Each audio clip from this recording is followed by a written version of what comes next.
Okay, my question is that why we do puja or any kind of ritual into our Hindu religion or those kind of thing? Why does somebody do puja? Yeah. Okay. Okay, okay. Do you brush your teeth every day in the morning? No, I'm just asking. You do?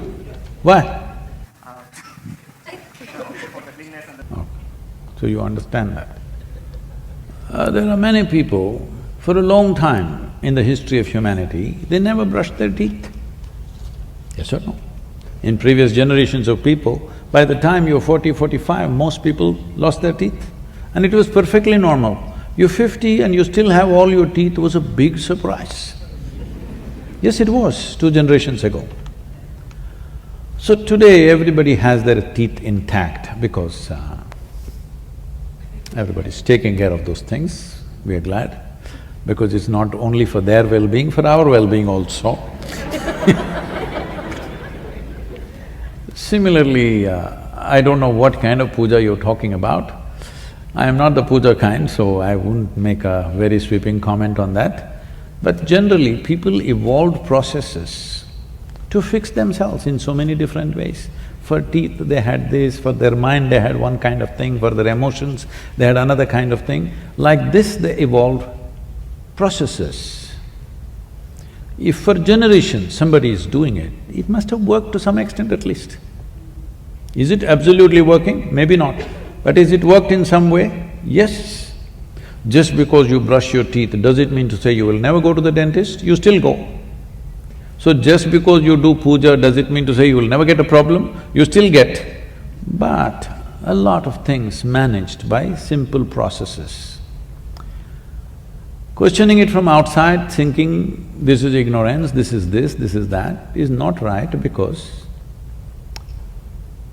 like this, I'm not the puja kind, I can't defend that because I don't do it myself. I must admit now, in my entire life, never once in my life have I ever prayed. Never prayed. I never did that because such a need never arose within me that I need to pray for something. So I'm not the right person, but I have seen certain rituals which are powerful, which is making a huge difference for people, or they should not be destroyed. They are very important because people brought much well-being within themselves, around themselves by doing certain things. Right now, when I sit here, you might have noticed that I'm doing a simple process with myself. Why is this? See, to do different types of activity in our lives, our energies need to be focused differently. Let's say, because you took the microphone, let's say you want to sing.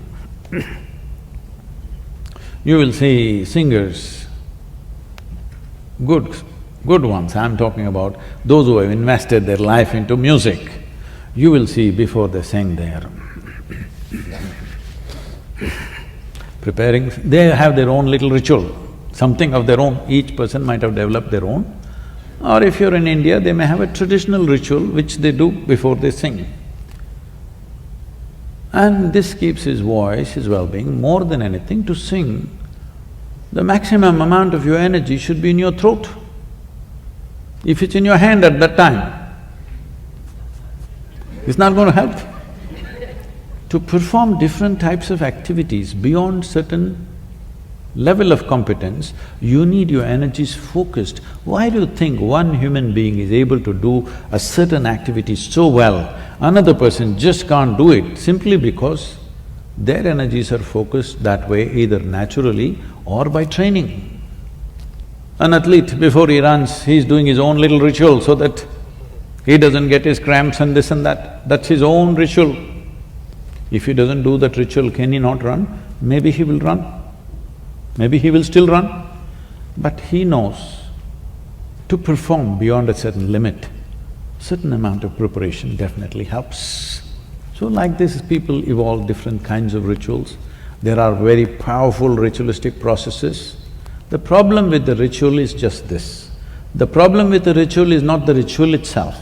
The problem with the ritual is the integrity of the people who conduct these rituals, which is a serious issue. Because integrity is a certain law in the world generally, rituals can become very problematic because they have a certain power about them. There are two ways to bring well-being.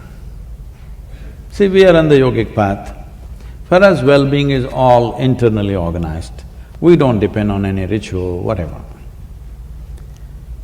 But is everybody capable of doing this, investing their life for their internal growth, managing it well from within themselves? No. People need a ritual. 100 people are sitting here, they're not able to do things by themselves, so you do some common process for all of them. Something that they cannot do by themselves, you try to impact them in a certain way so that they benefit. If they could do everything internally, no need for any ritual. I have no need for any ritual in my life. But is everybody like that? No. Initially when I was young, I refused to make any kind of even smallest ritual available to anybody because I was young and little cruel. I said, you better work for your well-being. Why should I do anything for you? But slowly I see there are many people who will never take that level of commitment to work for their own well-being. You have to do something to them. So now we do certain things, minimizing it, keeping it at the minimum, but if people need something, we do something. But the basic focus is, the best thing is your well-being comes from within you, because that way you're free.